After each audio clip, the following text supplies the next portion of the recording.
Welcome to Tasty Tuesday, Episode 8, brought to you by Transition Nutrition and Fitness Coaching.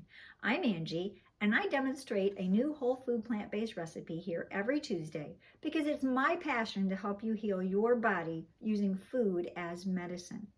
Today, we're going to make a delicious vegetarian pizza that is whole food plant-based, no added oil at all in the crust or the toppings.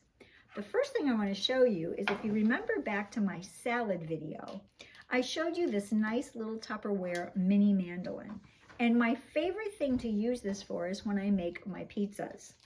It does such a nice job. It slices in both directions and it makes it paper thin so that your toppings are nice and thin, and it makes it easier to use your pizza cutter to cut your pizza slices when you're done. I use it for the onion, for the fresh jalapeno, and you can see it just makes these really, really nice paper thin pieces that go so well as a topping on your pizza. I also use it for my sweet peppers. I cut them in quarters, and you simply take the pepper and slide it back and forth in both directions.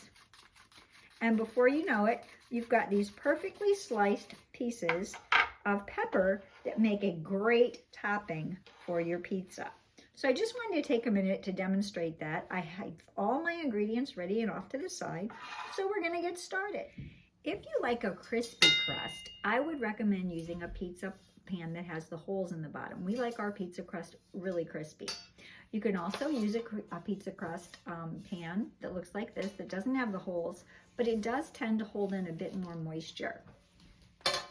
Today, I'm not making my own pizza crust because, to save time, I usually buy the kits that are already pre-made by Engine 2 Pizza Crust Kit. It comes with 2 frozen crusts and 2 packets of sauce, and they're all oil-free and whole wheat, whole food, plant-based compliant.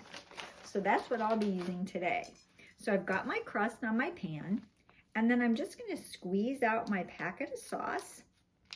It's very, very hard to find pizza sauce that doesn't have added sugar or oil. And so when I found these kits, they're such a time saver, and we really like pizza. So I take my little spatula and I spread my sauce out evenly over my pizza.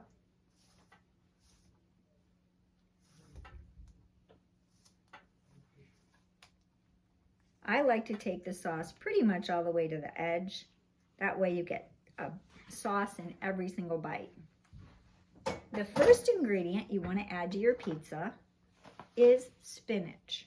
Now you can use kale, but we prefer the spinach. It ends up being a little bit more tender, and you really don't taste the spinach that much, but it does give it a nice base for you to put the rest of your ingredients on. I just take the leaves and kind of overlap them on the crust on top of the sauce and arrange them so that there aren't any great big gaping holes. This is probably the hardest or most tedious part, but it also helps you ensure that all of your toppings have a nice base on your pizza. This was one of the foods that was probably the hardest for my husband to give up when we first went whole food plant-based, was his pizza. And he really thought he would miss the cheese. But I'm telling you, when you put a lot of really tasty vegetables on top, and we'll top it with a little bit of nutritional yeast, you'll find you really don't miss the oiliness or the greasiness that the cheese adds. We don't use any vegan cheeses because they're usually full of oil. All right, so I've got my spinach all laid on the top. Next, I like to add my sweet peppers. And you don't have to be real careful about how you put your toppings on your pizza. They're sliced so thin that if even you have a little bit of overlap, it really isn't going to matter once you go to cook it. I try to get the toppings all the way to the edges so that you get something tasty in every single bite of pizza.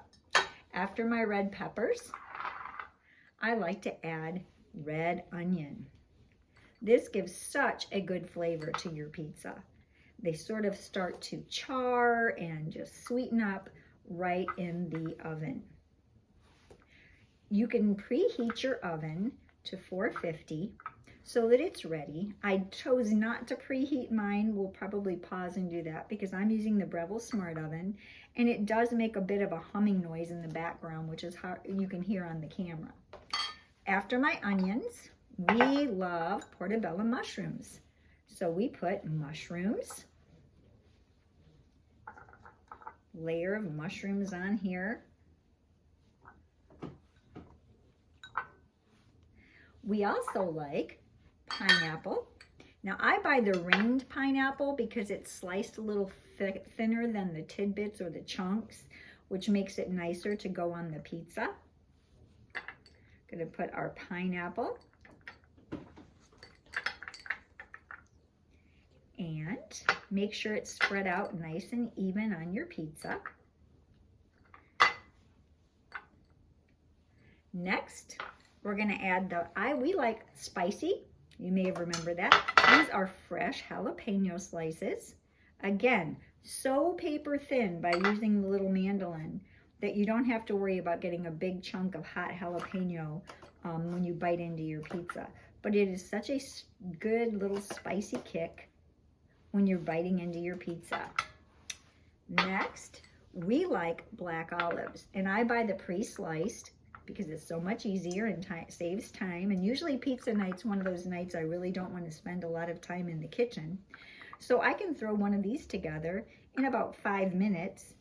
All you have to do is remember to take it out and let it thaw if you're using the pre-frozen crust, and you've got it ready in no time. So after you have the olives on your pizza, we also like to add banana peppers. So I have some mild banana peppers here. Again, they're already sliced, which makes it really easy just to lay them out around on the top of your pizza. Finally, the last ingredient, I like to sprinkle on some nutritional yeast. That gives it that little bit of a cheesy flavor.